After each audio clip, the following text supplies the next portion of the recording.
Welcome to all our education classes. Hello everyone, this is Preeti Sharma and welcome to all my YouTube channel education classes. I hope कि आप सब लोग safe हैं, सुरक्षित हैं। तो चलिए ज्यादा टाइम नहीं लेंगे, अपनी वीडियो को आगे बढ़ाएंगे। और वीडियो को शुरू करने से पहले अगर मेरी वीडियो आपको अच्छी लगे तो प्लीज लाइक कीजिएगा, शेयर कीजिएगा, सब्सक्राइब कीजिएगा। तो चलिए स्टार्ट करते हैं। तो स्टूडेंट्स, हम लोग डिस्कस कर रहे थे, हमने लास्ट वीडियो में डिस्कस किया था बैकवर्ड चिल्ड्रन, जो कि हमारे विशिष्ट बालक की ही एक श्रेणी है। जो हमारे एक्सेप्शनल चिल्ड्रन है उसी के अंदर आता है बैकवर्ड चिल्ड्रन, और उसी के अंदर आता है, विशिष्ट बालकों के अंदर ही आता है हमारा डेलिक्वेंट चिल्ड्रन। आज हम डिस्कस करेंगे बाल अपराधी बालक, यानी कि बाल अपराधी बालक कौन होते हैं, डेलिक्वेंट चिल्ड्रन कौन है, इसके बारे में हम डीपली स्टडी करेंगे। लेकिन उससे पहले, अगर इससे पहले वाली वीडियोस आपने अभी तक नहीं देखी है तो मैंने डिस्क्रिप्शन बॉक्स में सारी वीडियोस का लिंक दिया हुआ है, तो आप जाके चेक कर सकते हैं। अगर किसी को कोई क्वेरी है, कोई डाउट है, कोई प्रॉब्लम आ रही है किसी चीज से रिलेटेड, किसी टॉपिक से रिलेटेड, तो मुझे प्लीज कमेंट सेक्शन में बताइए।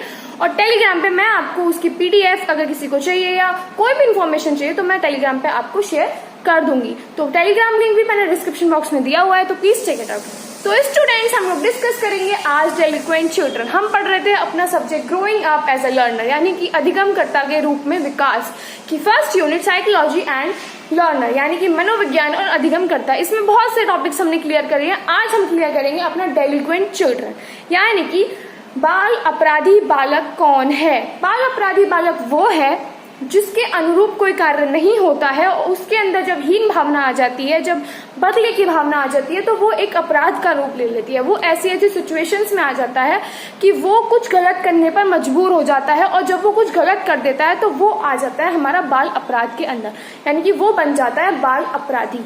जो डेलिक्वेंट चिल्ड्रन है, ये हमारी विशिष्ट बालकों का ही एक, विशिष्ट बालकों की ही एक श्रेणी है, विशिष्ट बालकों के अंदर ही आता है। शिक्षा के क्षेत्र में डेलिक्वेंट चिल्ड्रन का बहुत ज्यादा महत्व है, बहुत ज्यादा इम्पोर्टेंट रखती है। ये जो टॉपिक है ये बहुत ज्यादा इम्पोर्टेंट है हमारे शिक्षा के क्षेत्र में। बाल अपराध का संबंध जो है बालक का जो व्यक्तित्व है उसके सभी पक्षों से होता है, बालक के व्यक्तित्व के पक्षों से होता है। दैट मीन्स जैसे कि जो हमारे सामाजिक पक्ष हैं या संवेगात्मक पक्ष हैं या जो हमारे मानसिक पक्ष हैं, जब बच्चा उन सारे पक्षों में समायोजन नहीं कर पाता, समायोजन दैट मीन्स जब वो उसमें कोऑर्डिनेट नहीं कर पाता, तो उसके अंदर एक, जब वो असफल हो जाता है तो उसके अंदर एक हीन भावना पैदा हो जाती है, उसके अंदर एक अपराध जन्म ले लेता है। तो वो बच्चे बन जाते हैं बाल अपराधी, जो कुछ गलत कर दे इन सब चीजों में आकर।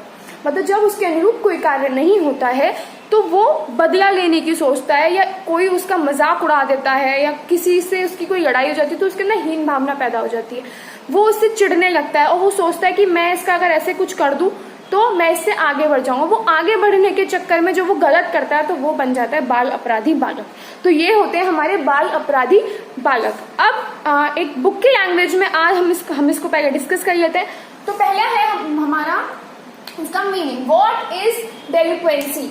डेलिक्वेंसी यानी कि बाल अपराध है क्या।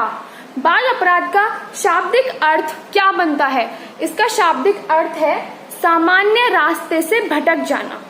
सामान्य रास्ते दैट मीन्स जो नॉर्मल, जो उसकी लाइफ है, जो भी वो करता है उससे अपने रास्ते से, बोलते ना, अपने रास्ते से भटक गया। अच्छा खासा इंसान था और रास्ते से भटक गया, कुछ उसने ऐसे अपने दोस्तों, कुछ ऐसे फ्रेंड्स की संगतों में आ जाता है, या किसी ऐसी सोसाइटी की संगत में आ जाता है जो उसको नहीं आना चाहिए, तो दैट मीन्स उसको बोलते हैं कि रास्ते से भटक गया या गिर पड़ा। इंग्लिश में बोल सकते हैं हम इसको टू डेविएट और falls away from the normal path, मतलब अपने रास्ते से भटक जाना। तो ये तो था हमारा कि बाल अपराध है क्या। अब हम इसकी कुछ डेफिनेशंस को डिफाइन करेंगे कि इसकी डेफिनेशंस हैं क्या, किसने इसकी डेफिनेशन दी है। बहुत सारे हमारे साइकोलॉजिस्ट हैं, जो बहुत सारे हमारे मनोवैज्ञानिक हैं जिन्होंने इसके बारे में अपने व्यूज रखे हैं, अपने जो वर्ड्स हैं उनको शेयर किया है। उनके अकॉर्डिंग देखते हैं क्या। सबसे पहले आते हैं इसमें हेली ने क्या कहा है, वह बालक जो व्यवहार में सामाजिक मापदंड, क्या व्यवहार में कौन सा मापदंड, सामाजिक मापदंड से विचलित हो जाता है, या फिर बोल सकते हैं कि भटक जाता है, वो बालक बाल अपराधी कहलाता है। दैट मीन्स कि जो बच्चा है या जो बालक है वो समाज के विरुद्ध जब कार्य करने लग जाता है, या समाज के जो नीति नियम है, या समाज का जो बिहेवियर है, या समाज के जो रूल्स रेगुलेशंस है उनसे भटक जाता है और अपना ही कुछ नया करने की कोशिश करता है, कुछ गलत करने की कोशिश करता है, भटक जाता है, तो वो क्या हो जाता है, बाल अपराधी कहलाता है, वो बाल अपराधी बन जाता है। फिर नेक्स्ट इसी में है हमारे सीरियल बर्थ। सीरियल बर्थ ने क्या कहा है, वह बालक वैज्ञानिक रूप से उस समय अपराधी कहलाता है जब उसके समाज विरोधी कार्य इतने, क्या, समाज विरोधी कार्य, कौन से विरोधी कार्य, समाज विरोधी कार्य इतने गंभीर हो जाते हैं कि सरकार उन पर नियंत्रण करने के लिए आवश्यक कार्यवाही करती है। क्या करती है, आवश्यक कार्यवाही करती है या कार्यवाही करने की आवश्यकता अनुभव करती है। इनका कहना ये है कि जो बच्चा है वो उस समय अपराधी कहलाता है जब समाज विरोधी कार्य करता है, समाज के विरोध में जाके कार्य करता है, या किसी को कोई नुकसान पहुंचाता है, या किसी से उसको नुकसान हो सकता है या होने वाला है, तो जब वो उस कार्य को करता है तो इतने गंभीर हो जाते हैं, फिर उसके जो काम है वो इतने गंभीर हो जाते हैं, इतने ज्यादा पावरफुल हो जाते हैं, उसके जो कार्य, जो विरोध कार्य है, जो वो कार्य कर रहा है, जो गलत काम है, वो इतने ज्यादा स्ट्रांग हो जाते हैं कि सरकार को क्या करना पड़ता है, उस पर नियंत्रण लाने के लिए उसको दंड देना पड़ता है, उस पर कार्यवाही करनी पड़ती है, और या फिर उसके ऐसे कार्य जिन पे कार्यवाही करने की अनुभव करती है, आवश्यकता अनुभव करती है कि इस पे कार्यवाही करना बहुत जरूरी है, अन्यथा ये बालक बहुत बड़ा अपराध कर बैठेगा। तो उस टाइमिंग पे वो बच्चा क्या कहलाता है, बाल अपराधी कहलाता है। आई होप कि ये दोनों डेफिनेशन आपको समझ में आ गई हैं। फिर नेक्स्ट है हमारी कोल ने क्या कहा है, बाल अपराधी वह है जिसमें मूल प्रवृत्त्यात्मक प्रेरक शक्तिशाली होते हैं। क्या, मूल प्रवृत्त्यात्मक प्रेरक शक्तिशाली होते हैं और चेतना उनकी क्या होती है, निर्बल होती है। उसका अहम तत्कालिक संतोष से होता है। उसका अहम तत्कालिक संतोष से मतलब यहाँ पे ये है कि जब तक वो उसका बदला नहीं ले लेता तब तक वो शांति से नहीं बैठता। अब वह सामान्य व्यवहार के प्रतिमानों को स्वीकार नहीं करते। जब जैसे उनके अनुरूप अगर कोई कार्य नहीं होता तो वो उसको स्वीकार नहीं करते। उनके विरुद्ध जब कोई कार्य होता है तो उसका बदला लेने के लिए वो अपराध करने लग जाते हैं। ये कहा है हमारे कोल ने। फिर हमारा वैलेंटाइन ने क्या कहा है, बाल अपराध की परिभाषा किसी कानून के भंग किए जाने का उल्लेख है। मतलब ये कहा है कि जो बच्चे हैं, जो बालक है, वो ऐसे कार्य करने लग जाते हैं जो उनको नहीं करने चाहिए। मोस्ट ऑफ जो बच्चे हैं वो कानून अपने हाथ में ले लेते हैं। जो कार्य उनका नहीं होता वो उस पथ पर चल देते हैं, उस रास्ते पर चल देते हैं, अपने रास्ते से भटक जाते हैं और वो कानून को अपने हाथ में ले लेते हैं। मतलब जो काम पुलिस का है या जो हमारा काम गवर्नमेंट का है वो काम वो खुद करने लग जाते हैं। फिर वो क्या बन जाते हैं, बाल अपराधी बन जाते हैं। जैसे हमारे वैलेंटाइन ने कहा, सेम डेफिनेशन स्किनर की है। स्किनर ने भी यही कहा है कि जो बच्चा है वो कानून को जब अपने हाथ में ले लेता है तो वो क्या बन जाता है, बाल अपराधी बन जाता है। तो नेक्स्ट डेफिनेशन है गुड ने क्या कहा है, कोई भी बालक जिसका व्यवहार सामान्य सामाजिक व्यवहार से, किससे, सामाजिक व्यवहार से इतना भिन्न हो जाए कि समाज विरोधी बन जाए, उसको समाज विरोधी कहा जा सके, वो बच्चा क्या होता है, बाल अपराधी बालक होता है। मतलब दैट मीन्स इसका ये है कि जो बच्चा समाज के विरुद्ध जाकर कार्य करे, जिससे समाज को हानि हो, उसके रूल्स रेगुलेशंस को तोड़े, जिससे समाज की बोल सकते हैं कि किसी को कोई नुकसान हो, कोई परेशानी हो, तो वो बच्चा किसकी श्रेणी में आता है, बाल अपराधी की श्रेणी में आता है।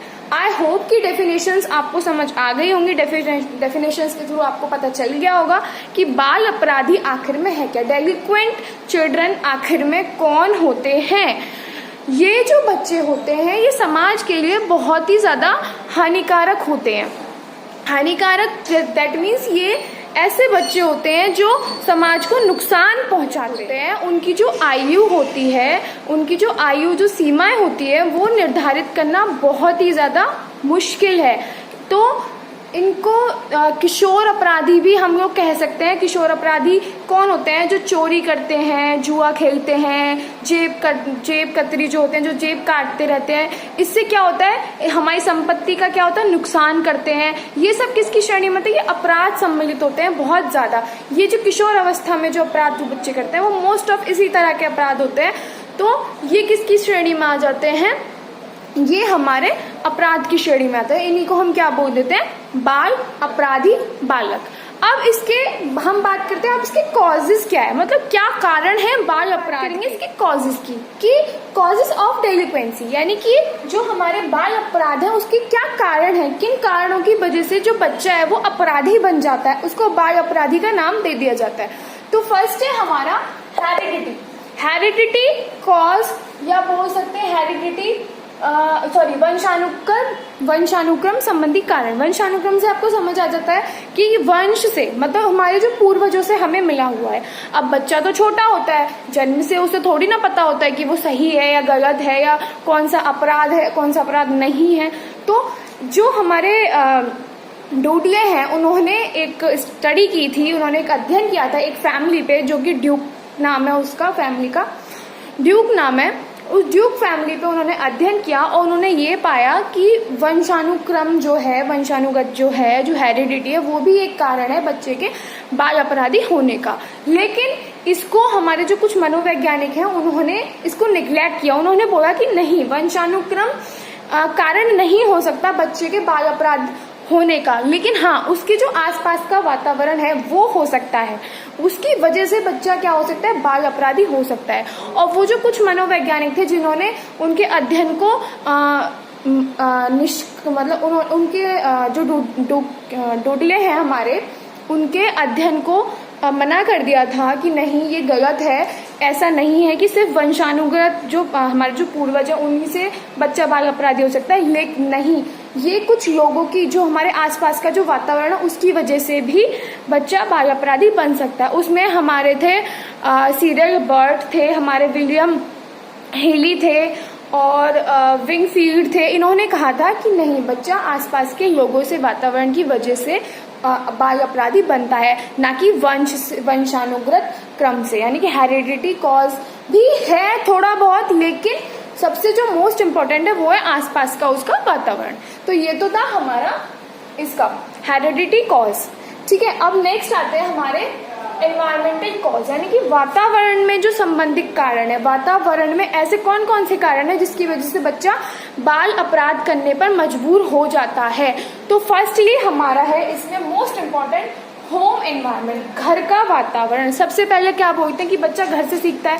अगर उसके घर का वातावरण ही अच्छा नहीं होगा, उसके घर का एनवायरनमेंट ही अच्छा नहीं होगा, तो वो ऑटोमेटिकली ऐसे रास्ते पर चल पड़ेगा जो उसको नहीं चलना चाहिए, मतलब वो अपने रास्ते से, अपनी राह से भटक जाएगा। तो फैमिली में कुछ ऐसी चीजें होती है जैसे माता पिता का लड़ाई करना, है ना, और माता पिता का बच्चों पर नियंत्रण ना होना। नियंत्रण नहीं रखेंगे, बच्चे इधर उधर घूमेंगे, कोई ध्यान नहीं रखेगा, तो वो भी एक कारण है बाल अपराध का। घरेलू जो लड़ाई झगड़े होते हैं उनकी वजह से बच्चों पे के माइंड पे गलत इफेक्ट पड़ता है, ये भी एक कारण है कि बच्चा बाल अपराध करने लग जाता है। फिर जैसे कि पार्शलिटी करना, बच्चों में एक बच्चे को बहुत ज़्यादा प्यार करते हैं, एक बच्चे को प्यार नहीं करते, ये भी है। सौतेले जो माँ बाप होते हैं वो भी बच्चों को बहुत ज़्यादा प्यार नहीं करते। ये बहुत सारे घर के अंदर बहुत सारे ऐसे कारण होते हैं जिसकी वजह से बच्चे के अंदर एक हीन भावना पैदा हो जाती है, वो अपने घर में समायोजन नहीं कर पाता, कोऑर्डिनेट नहीं कर पाता। ये एक कारण हो जाता है कि बच्चा बाल अपराध करने पर मजबूर हो जाता है, वो एक ऐसा कदम उठा लेता है जो उसको नहीं उठाना चाहिए। घर में मार पीट करना, ये बच्चे के माइंड पे, उसकी मेंटलिटी पे बहुत ज़्यादा अफेक्ट करते हैं। तो ये तो था हमारा होम एनवायरनमेंट। हमें घर का वातावरण ना ऐसा रखना चाहिए ताकि बच्चे की डेवलपमेंट हो, ना कि बच्चा अपराध करने पर मजबूर हो जाए। फिर नेक्स्ट आता है हमारा इसी में स्कूल एनवायरनमेंट। स्कूल एनवायरनमेंट ही मोस्ट इम्पॉर्टेंट है। इसमें स्कूल का जो हमारा वातावरण है वो कैसा होना चाहिए। स्कूल का जो एनवायरनमेंट है, फर्स्टली इंडिविजुअल डिफरेंसेस, इसके अंदर एक पॉइंट आता है हमारा इंडिविजुअल डिफरेंसेस, यानी कि व्यक्तिगत विभिन्नताएं, बच्चों को पढ़ाने से पहले उनके अंदर जो विभिन्नताएं हैं, जो उनके अंदर जो क्वालिटीज हैं, जो बच्चा अलग अलग फील्ड में, अब मानो दो बच्चे तो सेम नहीं हो सकते ना, व्यक्तिगत विभिन्नताओं का तो वही मतलब है कि दो बच्चे सेम नहीं हो सकते। उनकी जो अलग अलग जो क्वालिटीज है, जो इंटरेस्ट है, उसके बेसिस पे उनको स्टडी करे, जाकि ना कि एक साथ। अगर उनके भिन्नताओं के अकॉर्डिंग उनको नहीं पढ़ाया जाएगा तो एक वो भी कारण हो जाता है बच्चों के बाल अपराध करने का। बच्चा अपराधी बन जाता है जब उसके अनुरूप कोई कार्य नहीं होता है। फिर जैसे कि फिर हमारा नेक्स्ट आता है, इसी में है हमारी परीक्षाएं, जो हमारे एग्जाम्स होते हैं। आजकल परीक्षाओं के कारण भी बच्चा क्या करता है, बाल अपराध करता है। अब मान लो टीचर की आपने देखा होगा कि कुछ बच्चे अगर पास नहीं होते हैं तो वो टीचर की पिटाई लगा देते हैं, उनका खून कर देते हैं। तो बच्चा क्या करता है, वो चाहता है कि वो उस क्लास में पास हो जाए, और पास होने के लिए वो नए नए तरीके, हथकंडे अपनाता है ताकि टीचर उसको पास कर दे। उसको डराता है, धमकाता है, पीटता है, मारता है। कुछ आपने आजकल न्यूज़ भी सुनी होंगी कि उस बच्चे ने उस टीचर की हत्या कर दी, उस टीचर को गोली मार दी, उस टीचर का खून कर दिया। तो ये एक कारण है जिसकी वजह से बच्चा बहुत ज़्यादा अग्रेसिव हो जाता है और वो इस तरह के कार्य करने लगता है। फिर नेक्स्ट हमारे स्कूल के अंदर ही आता है कठोर अनुशासन, स्ट्रिक्ट डिसिप्लिन। जब बच्चा स्ट्रिक्ट डिसिप्लिन में होगा तो वो उसकी जो क्षमताएं हैं, जो आवश्यकताएं वो पूरी नहीं होंगी, तो वो एक बाल अपराध का रूप ले लेती हैं। स्कूल में कठोर अनुशासन के कारण ही बच्चा बाल अपराधी बन जाता है, क्योंकि उसके अनुरूप कोई कार्य नहीं है। उसके व्यवहार में वांछित परिवर्तन जो हमारा स्ट्रिक्ट डिसिप्लिन है उसके कारण आ जाता है और बच्चा क्या करता है, गलत काम करने लगता है। फिर नेक्स्ट आता है कि पार्शलिटी। आपने देखा होगा टीचर पार्शल हो जाते हैं बच्चों को लेके, कुछ बच्चों को बहुत अच्छे से समझाते हैं और कुछ बच्चों को बहुत मारते पीटते। तो जो बच्चों को मारते पीटते तो उनके अंदर हीन भावना पैदा हो जाती है। वो कहते हैं कि ये टीचर हमारे साथ पार्शल हो रहा है, उन बच्चों के साथ तो बहुत अच्छा है, हमारे साथ तो बहुत बेकार है। तो उनके अंदर क्या होता है, एक अपराध की भावना आ जाती है, इस टीचर को तो मैं छोड़ूंगा नहीं, मैं इस टीचर से बदला लेके रहूंगा। दैट मीन्स ये होता है उनका, तो वो भी एक बाल अपराध करने पर मजबूर हो जाते हैं। फिर नेक्स्ट आता है हमारा अध्यापक का जो व्यवहार है या शिक्षण जो विधियां हैं, आप उनको कुछ समझा रहे हो, आप उनको बहुत प्यार से समझा सकते हो, लेकिन नहीं, कुछ टीचर ऐसे होते हैं कि बच्चे को बहुत डांटते हैं, मारते हैं। अगर वो नहीं कर रहा है तो पनिशमेंट देते हैं, सबके सामने उसको एम्बैरस करते हैं। तो बच्चे के अंदर क्या होता है, एक डर भी होता है और एक अपराध, उससे बदला लेने के लिए एक अपराध की भावना आ जाती है। तो ये सारे क्या होते हैं, स्कूल इन चीज़ों की वजह से हमारा जो स्कूल का जो एनवायरनमेंट है वो भी कारण है बच्चों के बाल अपराधी होने का। फिर नेक्स्ट आता है हमारा सोशल एनवायरनमेंट, समाज का वातावरण। आपने देखा होगा कुछ बच्चे थोड़े वीक होते हैं तो समाज उनकी हंसी मजाक उड़ाने लग जाता है, उनको कुछ नहीं समझता, उनकी निंदा करने लग जाता है। तो बच्चों के अंदर क्या आ जाती है, एक नेगेटिव वाइब आ जाती है कि इसने मेरा मजाक उड़ाया है तो मैं इसे नहीं छोड़ूंगा। तो समाज जो है हमारा, समाज से बदला लेने के लिए वो गलत कार्य करने लग जाता है, एक गलत डायरेक्शन में चला जाता है, गलत रास्ते पर चला जाता है। तो समाज भी हमारी जो सोसाइटी है, हमारा जो आसपास का जो वातावरण, सिर्फ स्कूल और घर से ही नहीं, हमारी सोसाइटी के कारण भी बहुत सारे बच्चे बाल अपराधी बन जाते हैं, बाल अपराध करने के लिए मजबूर हो जाते हैं। ये तो थे हमारे क्या, सोशल एनवायरनमेंट। हमने पढ़ा एनवायरनमेंट कॉजेस, 3 तरह के एनवायरनमेंट हमारे थे, home environment, school environment and हमारा सोशल एनवायरनमेंट। अब आते हैं हमारे constitutional and psychological causes, that means शरीर रचना और विज्ञान संबंधी कारण। इसमें आपने देखा होगा कुछ बच्चे का कद बहुत छोटा होता है या किसी को थोड़ा कम सुनाई देता है या किसी से बोला नहीं जाता, उसके अंदर शारीरिक अंगों की बहुत दोष होता है उसके अंदर। तो वो जो बच्चा है उसके अंदर क्या हो जाती है, हीन भावना पैदा हो जाती है और उसके परिणाम स्वरूप वो क्या करता है, जब उसके अंदर हीन भावना पैदा हो जाती है, जब कोई इसका मजाक उड़ाता है तो उसे बहुत बुरा लगता है, बहुत गुस्सा आता है, बहुत क्रोध करता है वो। तो उसके अंदर क्या होती है, एक हीन भावना जब आ जाती है तो वो एक अपराध करने पर मजबूर हो जाता है। तो शारीरिक कारण भी एक ऐसा कॉन्स्टिट्यूशनल साइकोलॉजिकल कॉज भी कारण है हमारे जो बाल अपराधी बच्चे हैं उनके डेवलपमेंट के लिए, मतलब डेवलपमेंट इन द सेंस कि उनको बढ़ावा देने के लिए एक हमारा जो शारीरिक रचना और विज्ञान संबंधी कारण भी एक बहुत महत्वपूर्ण कारण है। ये भी एक बहुत महत्व लगता है बाल संबंधी। अगर किसी का शारीरिक विकास नहीं हो रहा है या उसके शारीरिक अंगों में कोई दोष है, कोई छोटा है, कोई कद का, कोई बड़ा है, या फिर कोई अंधा है, कोई लूला है, कोई लंगड़ा है, तो उसका आप मजाक अगर नहीं उड़ाओगे तो उसको इतनी हीन भावना उसके अंदर नहीं आएगी, उसको इमोशनली वो इतना हर्ट नहीं होगा। अगर आप उसी के सामने उसका मजाक उड़ा रहे हो तो उसके अंदर एक हेजिटेशन और एक झिझक होगी और उसके अंदर एक गुस्सा आएगा कि मुझे इससे बदला लेना है। तो ये एक शारीरिक दोष के कारण वो बाल अपराध करने लग जाता है। फिर आता है हमारा लास्ट साइकोलॉजिकल कॉज, यानी कि मनोवैज्ञानिक कारण। इसमें क्या है, बाल अपराध के मनोवैज्ञानिक कारण भी होते हैं। मनोवैज्ञानिक कारण कैसे होते हैं, इसमें जो हमारा मेंटल रिटार्डेशन है, यानी कि जो हमारा मानसिक मंदता है, मेंटल रिटार्डेशन, या फिर हमारा डेवलपमेंट ऑफ ग्लैड्स और हमारा इमोशनल अनस्टेबिलिटीज जो होती हैं, ये सारी क्या है, ये भी एक कारण है हमारे बच्चे को बाल अपराधी बनाने के लिए। कई बार आपने देखा होगा जो बहुत उच्च बुद्धि का जो बच्चा है वो भी बाल अपराध करने लग जाता है। क्यों? क्योंकि उसके अकॉर्डिंग कारण नहीं होता, उसमें माइंड तो बहुत है बट वो उस चीज को सोच नहीं पा रहा है कि वो सही कर रहा है या गलत कर रहा है। बस उसको अपना बदला चाहिए या अपनी उसको इच्छाओं को पूर्ति करने के लिए वो उस रास्ते पर चल पड़ता है। तो ये भी एक कारण है हमारा। तो आई होप कि आपको कॉजेज ये सारे समझ में आ गए होंगे कि इसके क्या कारण है, डेलिक्वेंसी के क्या कारण है, किन किन वजहों से बच्चा क्या बनता है, बाल अपराधी बन जाता है। अब हम बात करेंगे इसके प्रिवेंशंस की, यानी कि हम इसको कैसे रोक सकते हैं, बाल अपराध को होने से हम लोग कैसे रोक डेलिक्वेंसी, दैट मीन्स बाल अपराधों की रोकथाम। इनकी रोकथाम कैसे किया जाए। बाल अपराध समस्या ऐसी है अगर जिस पर हमने नियंत्रण नहीं रखा तो वो एक गंभीर रूप धारण कर सकती है और वो हमारा जो आसपास का वातावरण है उसको बहुत ज्यादा नुकसान पहुंचा सकती है, लोगों को नुकसान पहुंचा सकती है। तो दो तरीके से हम इसको रोक सकते हैं। जो हमारे मनोवैज्ञानिक हैं उन्होंने कहा है कि दो तरीके की दृष्टि है जिसकी वजह से हम इसको रोक सकते हैं। पहली है हमारी टू अडॉप्ट प्रिवेंटिव मेजर्स, यानी कि हमारा रोकथाम के प्रयत्न करना।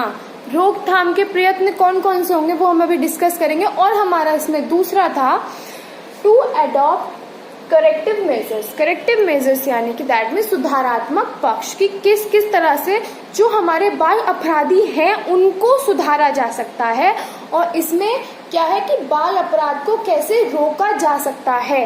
तो पहले हम पढ़ते हैं कि बाल अपराध को कैसे रोक सकते हैं, क्या क्या क्या इसके कॉजेज हो सकते हैं।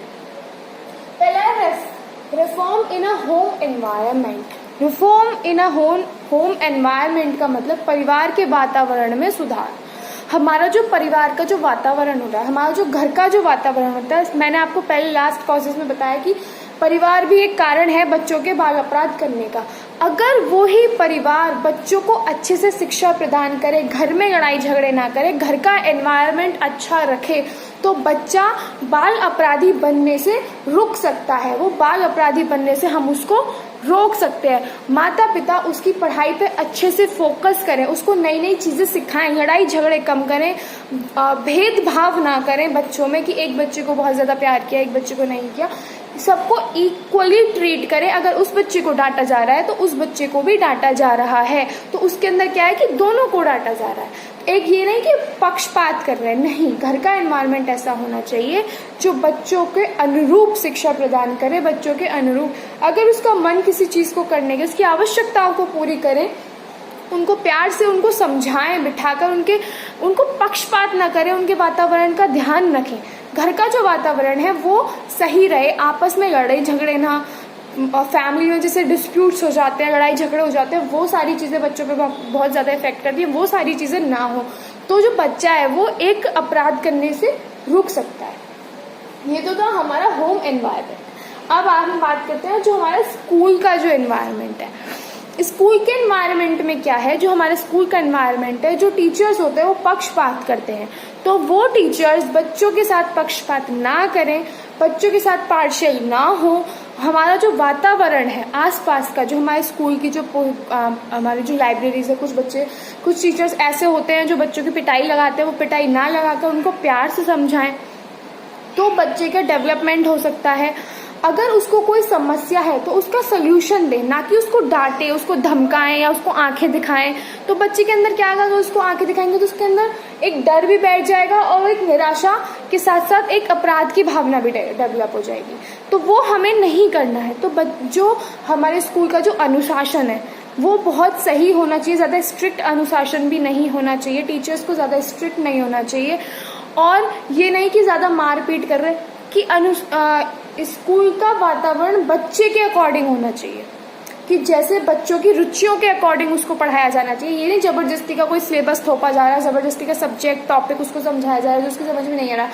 लेकिन हमें क्या करना है, उसको मार्गदर्शन करना है। उसका टीचर एक मार्गदर्शन करे बच्चे का, उसकी इंटरेस्ट के अकॉर्डिंग, उसकी एबिलिटीज के अकॉर्डिंग, वो बच्चा जो चाहता है उसके अकॉर्डिंग उसको समझाए, तो हमारा बच्चा क्या होगा, बाल अपराध करने से रुक जाएगा। फिर नेक्स्ट है हमारा सोशल एनवायरनमेंट। स्कूल और परिवार के साथ साथ जो हमारा आसपास का वातावरण है, हमारी जो सोसाइटी है, वो भी बहुत बड़ा योगदान देती है हमारे बाल अपराध को रोकने में भी और उसको बढ़ाने में भी। बट अब हम लोग यहाँ पे बात कर रहे हैं कि इसकी रोकथाम कैसे हो। तो जो हमारे जो आसपास की सोसाइटी है वो साफ सुथरी होनी चाहिए। आपने देखा होगा कि कुछ बस्तियां ऐसी होती हैं, कुछ गलियां ऐसी होती हैं जो बहुत गंदी होती है, तो वो क्या करती है, वो बाल अपराध को जन्म देती हैं। वो देखता है कि एक सोसाइटी तो बहुत अच्छी है, एक सोसाइटी बहुत ज़्यादा गंदी है, तो उन ऐसी जगहों से उस बच्चे को दूर रखें। और जो गंदी बस्तियां, औद्योगिक बस्तियां हैं, उसे शहर से क्या रखें, हमें दूर रखना चाहिए, क्योंकि मनोवैज्ञानिकों के अनुसार, मनोवैज्ञानिकों ने कहा गया है कि इस प्रकार की जो बस्तियां हैं वो बाल अपराध को क्या देती हैं, जन्म देती हैं। समाज में स्वस्थ फिल्में और स्वस्थ तथा सामाजिक शुद्ध राजनीतियां जीवन का प्रदर्शन बाल अपराधियों को नियंत्रण करने के लिए करते हैं। ठीक है, दैट मीन्स कि ऐसी उनको मूवीज के थ्रू, जैसे अब मान लो सोशल यानी कि हम लोग जो मूवीज देखते हैं, हम लोग जो सीरियल्स देखते हैं, वो ऐसे सीरियल से ऐसे मूवीज होनी चाहिए बच्चा उससे कुछ सीखे। कुछ ऐसी होती है जो मार धाड़ और लड़ाई झगड़े और मतलब अपराधी बनाने के लिए उनको कार्य करती है, लेकिन कुछ मूवीज ऐसी होती है जो बच्चों को कुछ सिखा के जाती है। तो ऐसी मूवीज का डेवलपमेंट होना चाहिए, ऐसी मूवीज को प्रदर्शित करना चाहिए। तो बच्चा क्या होगा, विरोधी बनने से, समाज का जो विरोधी बनने से वो रुक जाएगा।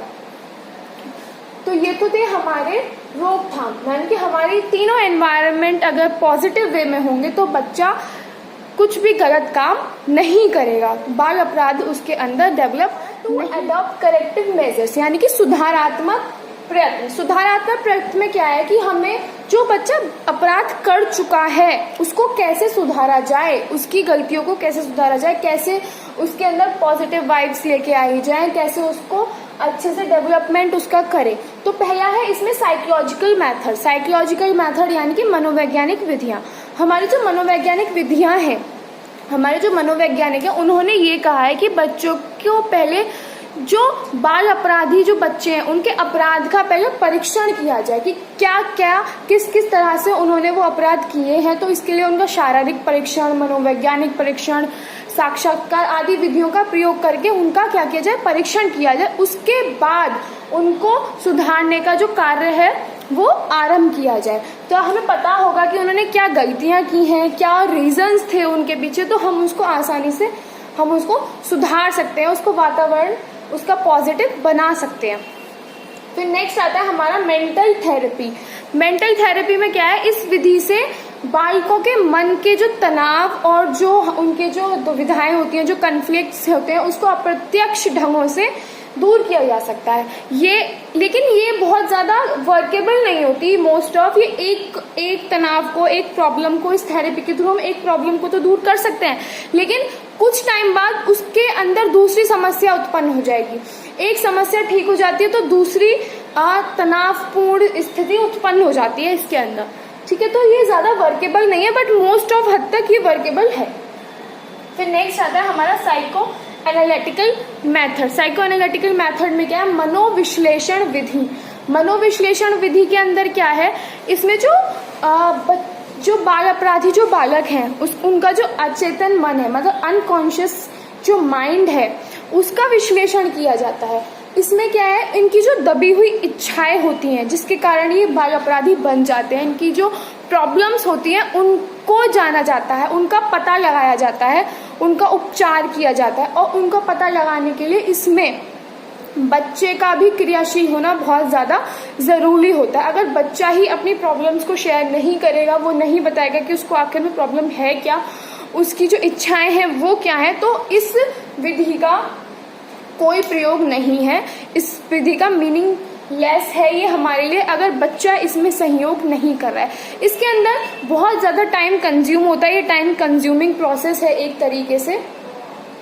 अगर बच्चा उसमें सहयोग नहीं करता तो ये जो विधि है ये क्या हो जाती है, ये असफल हो जाती है, सफल नहीं होती। तो इसमें क्या करते हैं, हम बच्चे की दबी हुई इच्छाओं का पता लगाते हैं और उनको क्या करते हैं, उनको पूरा करने की कोशिश करते हैं ताकि वो बाल अपराध ना करे। फिर नेक्स्ट आता है जुवेनिल कोर्ट, यानी कि विशेष बाल न्यायालय। इसमें क्या है, इसमें जो बच्चों ने जो अपराध किया है उनको ऐसी जगह पे भेजना या ऐसे कोर्ट में उनको प्रेजेंट करना जो बच्चों के लिए ही बनाया गया हो। ये नहीं कि जिसने अपराध किया है, तो आपने देखा होगा कि मोस्ट ऑफ जो नॉर्मल कोर्ट है, हाई कोर्ट अपने वगैरह वगैरह, इन सब चीज़ों में यहाँ पे बच्चों को ले जाएगा नहीं, बच्चों के लिए अलग से ऐसी व्यवस्था की जानी चाहिए, ऐसे न्यायाधीश को नियुक्त करना चाहिए जो बच्चों के परेशानी को समझे, उनको उनके अकॉर्डिंग वर्क दे। ऐसी जगहों पर भेजा जाना चाहिए, ऐसे कोर्ट में भेजा जाना चाहिए जहाँ उनको मोटिवेट किया जाए, उनके जो प्रॉब्लम्स हैं उनको दूर किया जाए और उनको समाज के प्रति एक जागरूक नागरिक बनाया जाए। फिर नेक्स्ट आता है हमारा रिफॉर्मेंटरी स्कूल। रिफॉर्मेंटरी स्कूल्स में क्या है कि इसमें ऐसे स्कूल्स बनाने चाहिए कि जो बाल अपराधी जो बच्चे हैं उन सिर्फ वो उन्हीं के लिए हों, ताकि उनकी मेंटलिटी, उनका शारीरिक विकास और ये जो अपराध की जो भावनाएं ये खत्म हो सके। उनको अच्छे उनकी आवश्यकताओं की पूर्ति की जानी चाहिए, उनकी रुचियों के अकॉर्डिंग उनको वर्क कराया जाना चाहिए। तो ये था हमारा रिफॉर्मेंटरी स्कूल। इसकी वजह से जो बच्चे के अंदर जो अपराध की भावना डेवलप होती है वो नहीं होगी और बच्चा आगे ऐसा कोई भी कार्य नहीं करेगा जिसकी वजह से उसकी हेल्थ पे या उसके शरीर पे या उसके मानसिक संतुलन पे या किसी पे भी कोई भी अफेक्ट पड़े। तो ये तो हमने आज पढ़ा डेलिक्वेंसी चिल्ड्रन कौन होते हैं, यानी कि बाल अपराधी बालक कौन होते हैं। आई होप कि आप लोगों को ये सारी चीज़ें समझ में आ गई होंगी और किसी को कोई भी डाउट है तो प्लीज़ मुझे कमेंट सेक्शन में बता सकता है, मैं उस डाउट को क्लियर करने की पूरी कोशिश करूंगी। और अगर आपको वीडियो अच्छी लगी है तो प्लीज़ लाइक कीजिएगा, सब्सक्राइब कीजिएगा एंड शेयर कीजिएगा। तो हम अपनी नेक्स्ट वीडियो में डिस्कस करेंगे गिफ्टेड चिल्ड्रन के बारे में। तब तक के लिए घर पर रहिए, सेफ रहिए, सुरक्षित रहिए। Thank you so much.